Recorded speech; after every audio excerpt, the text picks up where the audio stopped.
Hello, welcome back to accounts by M K students. हम क्या पढ़ रहे थे? हम अकाउंटिंग प्रिंसिपल्स के बारे में पढ़ रहे थे। हमने अकाउंटिंग प्रिंसिपल्स के बारे में लास्ट वीडियोस में हमने पढ़ा कि अकाउंटिंग प्रिंसिपल्स क्या होते हैं, अकाउंटिंग प्रिंसिपल्स की क्यों ज़रूरत होती है। ठीक है, कितने टाइप्स के हमारे अकाउंटिंग प्रिंसिपल्स थे? दो तरह के थे। एक थे हमारे बेसिक कंसेप्ट्स और जिसे हम अजम्पशंस भी कह सकते हैं, और कन्वेंशन, जिसमें हमने बेसिक कंसेप्ट स्टार्ट किए थे, जिसमें हमने दो कंसेप्ट्स के बारे में पढ़ा था, business entity concept and money measurement concept. आज की वीडियो में हम नेक्स्ट कंसेप्ट के बारे में पढ़ेंगे, that is our going concern concept. Going concern concept क्या होता है? ये कंसेप्ट ये एज्यूम करके चलता है कि बिजनेस में जो भी होगा वो लॉन्ग टाइम के लिए चलेगा, लॉन्ग पीरियड के लिए चलेगा। इसे हमने बंद करने के लिए नहीं चलाया कि आज खोला है कि कल 2 दिन बाद, हफ्ते बाद या महीने बाद हम इसे बंद कर देंगे। No, business is going for a long period. ठीक है, the going concern concept assume that the business will continue its operation for the foreseeable future, कि बिजनेस अपने जो भी काम ऑपरेशंस हो गए वो फ्यूचर फोर्सेबल है, जैसे मतलब कि फ्यूचर तक लॉन्ग पीरियड के लिए कंटिन्यू करेगा and will not be close down in the near future, future में से क्लोज नहीं करेगा। एसेट्स जो भी वैल्यूड होगी वो ओरिजिनल कॉस्ट पे होगी, ना कि मार्केट वैल्यू पे। मार्केट वैल्यू पे हम एसेट तभी रिकॉर्ड करते हैं जब हमने किसी चीज़ की सेल करनी हो। अब बिजनेस ने बंद ही नहीं होना, बिजनेस में को चलाया गया है फ्यूचर्स लॉन्ग पीरियड के लिए, फ्यूचर प्रॉफिट्स अर्न करने के लिए। ठीक है, तो हम अपनी एसेट्स को किस कॉस्ट पे रिकॉर्ड करेंगे? ओरिजिनल कॉस्ट के। एग्जाम्पल से समझते हैं। फॉर एग्जाम्पल, एक्स ने ओपन किया new restaurant and purchases. X ने एक न्यू रेस्टोरेंट ओपन किया है और उसने क्या क्या परचेज किया अपने रेस्टोरेंट के लिए? एक फर्नीचर परचेज किया है 5 लाख का, किचन इक्विपमेंट परचेज किया है 7 लाख का, एक मिस्टेक हो गई था, और टोटल उसकी इन्वेस्टमेंट हो गई 12 लाख। ठीक है, 12 लाख की उसकी इन्वेस्टमेंट होगी। अब क्वेश्चन ये है कि how x record the total investment on first day. अब एक्स टोटल इन्वेस्टमेंट को फर्स्ट डे क्या रिकॉर्ड करेगा? कैपिटल एक्सपेंडिचर रिकॉर्ड करेगा या रेवेन्यू एक्सपेंडिचर रिकॉर्ड करेगा? अब हम कोई बिजनेस स्टार्ट कर रहे हैं, ठीक है, हम बिजनेस के लिए कोई चीज़ें खरीद रहे हैं बिजनेस को स्टार्ट करने के लिए। अब मुझे एक रेस्टोरेंट एक्स को ओपन करना था, रेस्टोरेंट को चलाने के लिए एक फर्नीचर चाहिए कस्टमर्स को बैठने के लिए, ठीक है, किचन इक्विपमेंट चाहिए, खाना वगैरह पकाने के लिए कुक चाहिए, ठीक है, ये सारी चीज़ें चाहिए। ये उसकी क्या है? उसकी एसेट्स है, उसका कैपिटल एक्सपेंडिचर है, उसने इन्वेस्टमेंट किया। हमने लास्ट वीडियो में जब हमने बेसिक अकाउंटिंग टर्म्स पढ़ा था तब हमने कैपिटल एक्सपेंडिचर और रेवेन्यू एक्सपेंडिचर का डिफरेंस पढ़ा था। कैपिटल एक्सपेंडिचर क्या होते हैं? वो खर्चा होते हैं जो हम फॉर एक्वायर ऑन एसेट, कोई एसेट खरीदने के लिए, बड़ी फिक्स्ड एसेट या किसी अपनी एसेट्स को इम्प्रूव करने के लिए, जो हमें लॉन्ग टर्म पीरियड के लिए बेनिफिट दे रही है फ्यूचर में, ठीक है, उसके लिए इन्वेस्ट करते हैं, तो हमारा क्या होता है? कैपिटल एक्सपेंडिचर होता है। और जो एक खर्चा हम अपने सेम ईयर, जिस ईयर हमने वो खर्चा किया है उसी ईयर की इनकम के लिए कर रहे हैं, तो हमारा क्या होता था? Revenue expenditure. अब एक्स ने कोई रेस्टोरेंट ओपन किया है, वो उसका क्या है? लॉन्ग पीरियड चलेगा। आज रेस्टोरेंट खोला है, कल उसने बंद नहीं करना है इसे, ठीक है, तो उसकी फर्नीचर और किचन इक्विपमेंट क्या है? उसकी फिक्स्ड एसेट, और फिक्स्ड एसेट्स हम कभी भी रीसेल पर्पज से परचेज नहीं करते कि आज हमने खरीदी है कल को उसे सेल करना है। सो एक्स अपनी टोटल इन्वेस्टमेंट को क्या रिकॉर्ड करेगा? Capital expenditure. ठीक है, अगर मान लो वो पहले ही दिन अपनी इन्वेस्टमेंट को रेवेन्यू एक्सपेंडिचर ट्रीट कर देगा, ठीक है, 12 लाख को वो रेवेन्यू एक्सपेंडिचर कहाँ जाते हैं? हमारे profit and loss account. Profit and loss account में से प्रॉफिट्स में से माइनस कर देगा, तो हमारा प्रॉफिट क्या होगा? अंडर वैल्यूड शो होगा, हमारा प्रॉफिट एक्यूरेट नहीं होगा। ठीक है, अब गोइंग कंसर्न कंसेप्ट इंपॉर्टेंट क्यों है? Assets are recorded as a long term asset. Assets को हम रिकॉर्ड करते हैं as a long term asset की, हम उसे लॉन्ग पीरियड के लिए यूज़ करने वाले हैं, नॉट अ इमीडिएट एक्सपेंस, जल्दी खर्चों के लिए नहीं, as a long term assets है। एसेट कॉस्ट इज डिस्ट्रीब्यूटर, जो भी एसेट की कॉस्ट होती है हम उसे उसकी लाइफ के अकॉर्डिंग, यूजफुल लाइफ के अकॉर्डिंग डिस्ट्रीब्यूट कर देते हैं एज अ डेप्रिसिएशन चार्ज। उस पर जो भी डेप्रिसिएशन हम हर साल चार्ज करते हैं एज अ उसकी लाइफ जैसे जैसे कम होती जाती है, हम डेप्रिसिएशन किसी चीज़ को, मशीनरी को डेप्रिशिएट करते जाते हैं, और डेप्रिसिएशन को हम P&L अकाउंट में as a revenue expenditure charge करते जाते हैं। करेक्ट प्रॉफिट कैलकुलेट करने के लिए अब because of this concept distinction is made between capital expenditure revenue expenditure. इसी कंसेप्ट के अकॉर्डिंग हम कैपिटल एक्सपेंडिचर रेवेन्यू एक्सपेंडिचर में फ़र्क मेंटेन करते हैं। इसी कंसेप्ट के अकॉर्डिंग अगर हमें पता होगा कि कौन सी चीज़ें, कौन से एसेट्स हमने खर्चे हमें लॉन्ग पीरियड के लिए बेनिफिट दे रहे हैं, तो हम उसे कैपिटल एक्सपेंडिचर में ट्रीट करेंगे। जो हमें 1 ईयर के अंदर अंदर उसी टाइम पीरियड जिस टाइम हमने खर्चा किया उसी साल हमें सिर्फ बेनिफिट दे रहे हैं और कुछ टाइम बाद वो एग्जॉस्ट हो जाएंगे, ख़त्म हो जाएंगे वो बेनिफिट, तो हम उसे रेवेन्यू एक्सपेंडिचर ट्रीट करें। तो ये कंसेप्ट हमें डिस्टिंक्शन मेड बिटवीन करता है, मेंटेन करता है, उनके आपस में डिफरेंस मेंटेन करता है कि कैपिटल एक्सपेंडिचर कौन सी एसेट जाएंगी और रेवेन्यू एक्सपेंडिचर में कौन सी एसेट जाएंगी। कॉस्ट और historical cost concept, according to this concept every asset is recorded in the books of accounts. कि इस कंसेप्ट के अकॉर्डिंग हम अपनी हर एसेट को ओरिजिनल परचेज कॉस्ट वैल्यू पर रिकॉर्ड करते हैं। मतलब कि जिस वैल्यू पे हमने उसे ख़रीदा था उसी पे हम रिकॉर्ड करते हैं, ना कि मार्केट वैल्यू। ठीक है, मान लो मैंने किसी चीज़ को 50,000 का फ़ोन ख़रीदा है, मोबाइल परचेज़ किया है, कल को उसकी वैल्यू 54 हो गई है, तो मैंने अपनी बुक्स में उसे 54 नहीं कर देना। मार्केट वैल्यू तो इंक्रीज डिक्रीज होती जाती है। अपनी बुक्स ऑफ अकाउंट्स में मैंने जितने पर ख़रीदा है ओरिजिनल कॉस्ट पे उसे रिकॉर्ड करना है। However in the case of fixed asset, fixed asset के केस में हम रिटन डाउन वैल्यू पे एसेट्स को रिकॉर्ड करते हैं। Only in the case of fixed asset in the balance sheet in subsequent year. Return on value क्या होती है? Cost minus depreciation. क्योंकि हम अपनी एसेट्स को, हमने लास्ट कंसेप्ट में पढ़ा है, एसेट्स को हम यूज़फुल लाइफ के अकॉर्डिंग, उसकी लाइफ के अकॉर्डिंग डिस्ट्रीब्यूट कर देते हैं, जिसमें हम हर साल डेप्रिसिएशन चार्ज करते हैं। और जैसे जैसे डेप्रिसिएशन चार्ज होती है हर साल हम उसकी वैल्यू से डेप्रिसिएशन माइनस करते हैं, उसकी वैल्यू कम होती जाती है।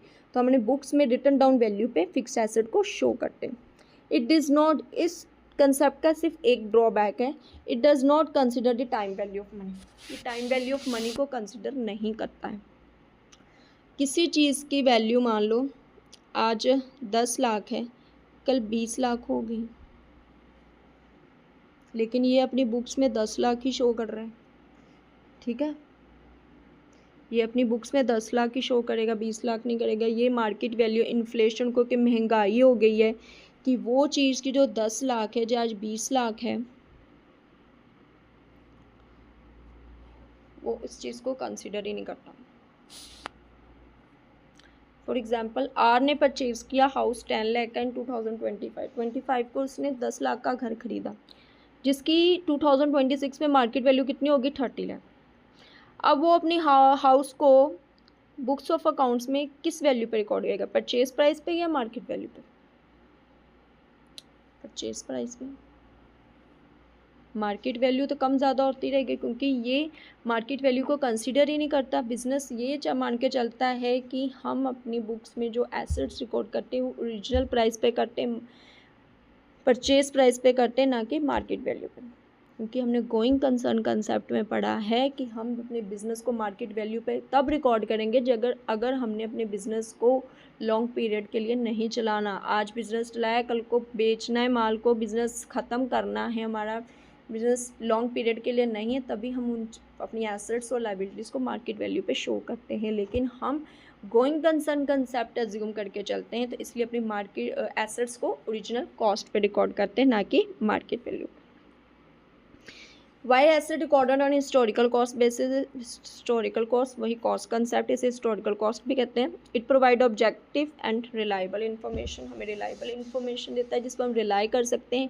ये नहीं कि हर साल मान लो हमने आज अपनी बुक्स ऑफ वैल्यू में 10 लाख वैल्यू हाउस की शो की, अगले साल उसकी वैल्यू 20 लाख, हमने 20 लाख कर दी, अगले साल कितनी होगी, हमने इतनी कर दी। अगर हम हर साल अपनी बुक्स ऑफ अकाउंट्स में एसेट्स की वैल्यू को चेंज करते रहेंगे तो वो हमें, हमारी बुक्स ऑफ अकाउंट्स होंगे, जो हमारे अकाउंट्स होंगे, वो इनकम्पेरेबल होंगे, उन पे कोई ट्रस्ट नहीं करेगा, वो रिलायबल नहीं होंगे, वो कंसिस्टेंट इन्फॉर्मेशन शो नहीं करेंगे। It avoid the frequent change due to market fluctuation. Market में तो फ्लक्चुएशन होती रहती है, ये उस चीज़ को अवॉइड करता है। इट ईज़ी टू वेरीफाई, हम इसे ईजिली चेक कर सकते हैं बिकॉज जो हमारे परचेज इनवॉइस होते हैं, जो डॉक्यूमेंट्स होते हैं वो हमारे पास अवेलेबल होते हैं। It make financial statement more consistent, कि जिस परचेज प्राइस पे हमने पिछले साल उस चीज़ को ख़रीदा था, आज भी वो एसेट उसी वैल्यू पे रिकॉर्ड है, ट्रस्टवर्दी है। Dual aspect concept, dual aspect concept क्या करता है कि किसी भी ट्रांजैक्शन की, किसी भी चीज़ की दो इफ़ेक्ट्स होते हैं, ठीक है। This concept assume that each and every business transaction has two aspect, ठीक है। मान लो अगर हम बेनिफिट रिसीव कर रहे हैं तो कुछ ना कुछ दे भी रहे हैं, अगर कुछ आ रहा है तो कुछ जा भी रहा है। सोर्स ऑफ बेनिफिट, अगर कहीं से पैसा आ रहा है तो कहीं से जा भी रहा है। ये जो कंसेप्ट है ये double entry system of book keeping है, इसी कंसेप्ट के अकॉर्डिंग बेस है, जिसमें हम एक साइड हमारी डेबिट भी होती है, एक साइड हमारी सेम अमाउंट से क्रेडिट भी होती है। देयरफॉर जो इसी कंसेप्ट के कारण हमारे जो अकाउंटिंग इक्वेशन है वो ऑलवेज बैलेंस रहती है, मतलब कि टोटल एसेट्स हमारी इक्वल होती है हमारी टोटल लाइबिलिटीज़ की। For example furniture what 20,000 purchase in cash, furniture की कॉस्ट कितनी सी 20,000 सी, हमने परचेज किया उसे कैश में। अब फर्नीचर क्या है हमारी एसेट, कैश हमारा क्या है एसेट, दोनों एसेट है। फर्नीचर खरीदा, बिजनेस में फर्नीचर आया, फर्नीचर एसेट एक साइड इंक्रीज हुई कितने से 20,000 से, हमने एसेट साइड लिख दिया 20,000, एसेट इंक्रीज है। दूसरी साइड सेम साइड एक एसेट जा भी रही है, अगर एक एसेट आ रही है तो एक जा रही है, what comes in what goes out, ठीक है। तो फर्नीचर एसेट इंक्रीज हो रही है, लेकिन वही हमारी कैश जो एसेट है वो सेम अमाउंट से डिक्रीज भी हो रही है, ठीक है। वन एसेट कम्स इन, एक एसेट आ रही है तो दूसरी other asset goes out. Entry भी हम पास करते हैं इसकी, furniture account debited to cash account 20,000 से हमारा डेबिट हो रहा है, 20,000 से हमारा क्रेडिट हो रहा है, मतलब सेम डेबिट और क्रेडिट इक्वली चल रहा है। वहीं एक एसेट जा रही है एक एसेट आ रही है, मतलब कि किसी भी ट्रांजैक्शन के दो पहलू हैं, दो साइड्स हैं, दोनों साइड इफेक्ट्स पड़ता है, ठीक है।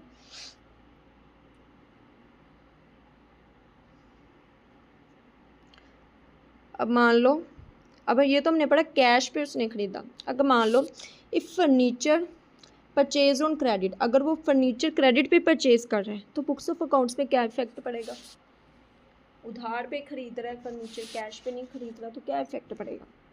एक साइड तो हमारी एसेट आई, फर्नीचर आया, एसेट आई इंक्रीज हुई, दूसरी साइड हमारी लाइबिलिटी भी इंक्रीज हुई, क्योंकि हमने अकाउंटिंग टर्म्स में पढ़ा था अगर हम किसी चीज़ को परचेज करते हैं क्रेडिट पर तो हमारे क्या क्रिएट होते हैं creditors, that is our liability, हमारे सिर पे देनदारी आती है, कर्जा आता है, हमने कल को उसे पे करना है तो वो हमारी क्या है करंट लाइबिलिटी।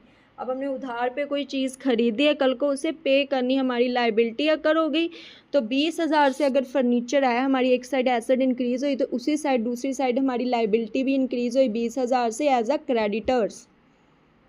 क्लियर कि दोनों साइड्स इफेक्ट पड़ रहा है। तो ये था स्टूडेंट्स आज की वीडियो में हमने डिस्कस किया going concern concept, dual aspect concept and cost concept.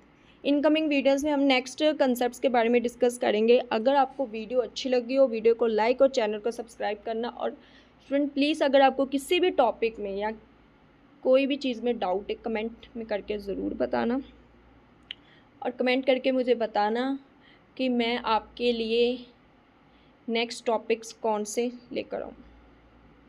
Okay, thank you.